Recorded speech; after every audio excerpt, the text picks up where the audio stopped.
All right, get ready to dive into a world where relaxation and healing come together. Aquatic bodywork. Aquatic bodywork, exactly. Yeah. We're talking about feeling weightless, surrounded by warm water, and just letting all your worries fade away. It really is incredible how soothing water can be, isn't it? Like it has this natural ability to rejuvenate us.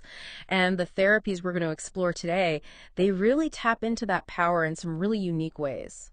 You know, you sent us a ton of information on this topic, articles, websites, Yeah. even some videos.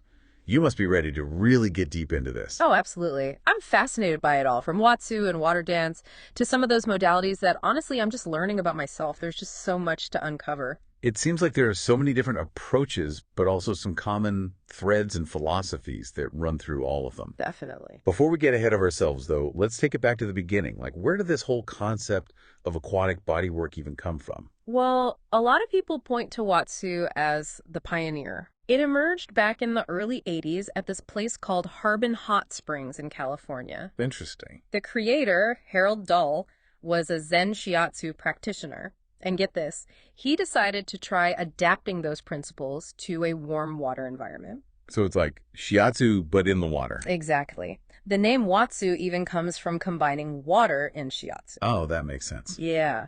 So picture yourself floating in chest-deep, warm water. You're being cradled and supported by a practitioner. Okay. And they guide you through all these stretches, movements for your joints, and rhythmic movements, all while you're breathing in time with it all. Wow, I feel relaxed just hearing you describe it. That's the beauty of Watsu, the warmth of the water, that feeling of weightlessness. It creates this incredibly safe and nurturing environment for healing.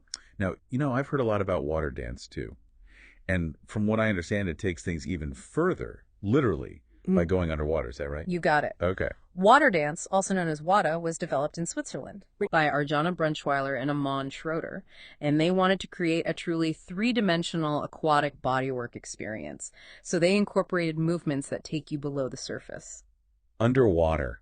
You know, that sounds a little intimidating to me. Do you need to be like a strong swimmer or hold your breath for a long time? Not at all. Okay. Water dance practitioners use nose clips. Oh, okay. So you can breathe comfortably throughout the session, even when you're submerged. Okay. That makes me feel a lot better. But what's the point of going underwater? What does that add to the experience? Well, think about it. On land, we're constantly fighting gravity. Right. Our muscles are working all the time just to keep us upright. But underwater, all of that changes. We become weightless, free to move in ways that would be impossible on land. So it's not just about the physical sensations. It's about like shifting how we see ourselves and our bodies. Exactly. People who love water dance talk about it as a sort of return to the womb, a state of total surrender and freedom. And they say that because of this feeling of weightlessness, it can help you release physical and emotional tension in a deep way. Wow. I'm starting to see why so many people find this so transformative. But it seems like Watsu and water dance are just the beginning. Oh, yeah. There are all sorts of other therapies out there too, right? Absolutely. You've got healing dance, which really focuses on choreographed movements. It almost feels like a graceful underwater dance designed for emotional release and enhancing that mind-body connection. And then there's dolphin dance, which honestly, the name alone has me intrigued. What's that one all about? I know, right? Yeah. Dolphin dance is one of the most eclectic forms of aquatic bodywork. It draws inspiration from things like Watsu, water dance, even ecstatic dance, and blends them with techniques like Swedish massage, deep tissue work, and energy healing. From the descriptions I'm seeing, it sounds so playful and creative, like you're truly channeling the spirit of a dolphin. Exactly. It's all about adapting to each individual and what they need at that moment. Dolphin dance can be incredibly relaxing and nurturing, but it can also be invigorating and energizing. So we've got these different branches of aquatic bodywork. It seems like they each have their own unique story and style. But I bet there are also some common threads running through them all. Definitely. For one, the emphasis on warm water is universal. That warmth relaxes the muscles, while the buoyancy takes the pressure off your joints, allowing for a greater range of motion. And let's be honest, warm water is just so comforting and soothing. I mean, even thinking about sinking into a hot bath makes me feel relaxed. Exactly. And that's a big part of why these therapies are so effective. They tap into that connection we have between water and feeling peaceful and well. You know what else I'm noticing? It seems like fluid movement and guided touch are also common elements across these different modalities. Absolutely.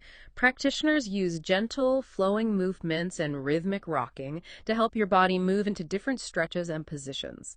People often describe it as feeling like a graceful dance in the water. And it all ties into the idea of deep relaxation and emotional release, which, from what I'm gathering, are at the heart of what aquatic bodywork is all about. Exactly. Remember that feeling of being a baby, being held and rocked, floating in the womb. It's that primal sense of safety and security.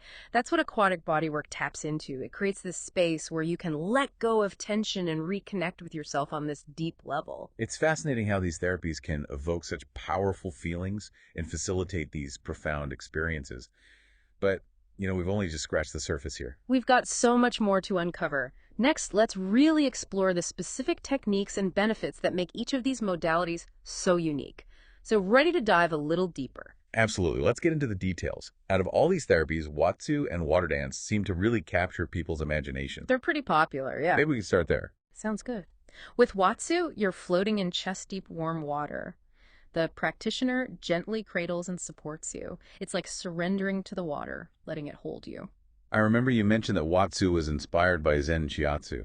Can you tell me more about how those principles translate to being in the water? In Shiatsu, pressure is applied to certain points along the body's meridians, to get energy flowing again and release blockages. Right. But in Watsu, instead of pressure, it's the water's movement and the gentle stretches that bring about that release. Oh, I see. So the water itself becomes a healing tool. Yeah, exactly. And because the water supports your weight, the stretches can be deeper and more gentle, deeper than you could ever get on land. Plus, there's this rhythmic, flowing quality to the movements that really calms the nervous system. Wow. I can see how that would be incredibly therapeutic, Yeah. especially for people dealing with injuries or chronic pain. Exactly. Watsu is often used as a complementary therapy for things like arthritis, back pain, fibromyalgia, even for rehabilitation after surgery. The warm water helps relax muscles, increases blood flow, and the buoyancy takes pressure off the joints. We've been talking a lot about emotional release. What does that actually feel like when you're experiencing Watsu? Well, it really depends on the person. Okay. For some, it might be a release of tears that they've been holding back. For others, it might be a feeling of tension just melting away, or maybe a lightness they haven't felt in years. So how does the water help bring about that emotional release? Well, it's a few things. The warm water, the feeling of being weightless, that rhythmic rocking motion, and the supportive touch of the practitioner, all of that combines to create this sense of safety and security that allows you to let go of your defenses and connect with yourself on a deeper level. It's like being rocked back to a peaceful state, almost like you're a child again. Okay, I'm ready. Tell me more about the underwater world of water dance. All right, get ready. And remember, you'll be wearing nose clips so you can breathe the whole time. The practitioner will guide you through these gentle underwater movements, stretches, even inversions. Inversions underwater. Okay, that sounds a little scary. What exactly does that mean? Well, picture being guided upside down, gently, of course, and weightless. It sounds more intense than it feels. There's a reason for it, though. Okay. People who practice water dance believe that being upside down like that releases tension in the spine, improves circulation, and stimulates the lymphatic system. Wow, I never thought of inversions that way. Mm-hmm. But how does being upside down underwater feel? A lot of people describe it as a feeling of complete freedom, like you're flying or floating through space, free from gravity's constraints. Yeah. And that can be incredibly liberating, physically and emotionally. Like a total reset for your senses. You mentioned the lymphatic system earlier. Can you explain how water dance stimulates that? Sure. So our lymphatic system is super important for immunity and detoxification. Unlike the circulatory system, which uses the heart to pump blood, the lymphatic system relies on movement and gravity to drain fluids. The inversions in water dance, combined with the pressure of the water, help move that lymphatic fluid, which aids detoxification and a healthy immune response. Wow, this is so fascinating. It sounds like aquatic bodywork isn't just about relaxation, it's about promoting overall health. Absolutely. That's what makes these therapies so exciting. They treat the whole person, body, mind, and spirit. Now, when it comes to the emotional and psychological effects, how does water dance work? Well, being underwater, weightless, moving in 3 dimensions, it can really bring up a range of emotions. Some people experience a sense of deep peace and tranquility, while others might tap into deeper emotions that they've been holding on to. It sounds like a real journey of self-discovery. Are there any risks or things to think about before trying it? Of course, always talk to your doctor before trying a new therapy, especially if you have any health conditions. Certain things could make aquatic bodywork unsuitable, like open wounds, active infections, some heart conditions, uncontrolled epilepsy, or a significant fear of water that can't be managed. So maybe it's not for everyone, but for those who can do it, the benefits seem amazing. Yeah. It's important to remember that everyone experiences these therapies differently, and there's no right or wrong way to feel. I love that. Honoring your own unique journey. We've explored Watsu and water dance. Now I'm super curious about those other modalities you mentioned. We still have healing dance, dolphin dance, Yansu, and aquahara to go. I'm ready. What sets healing dance apart?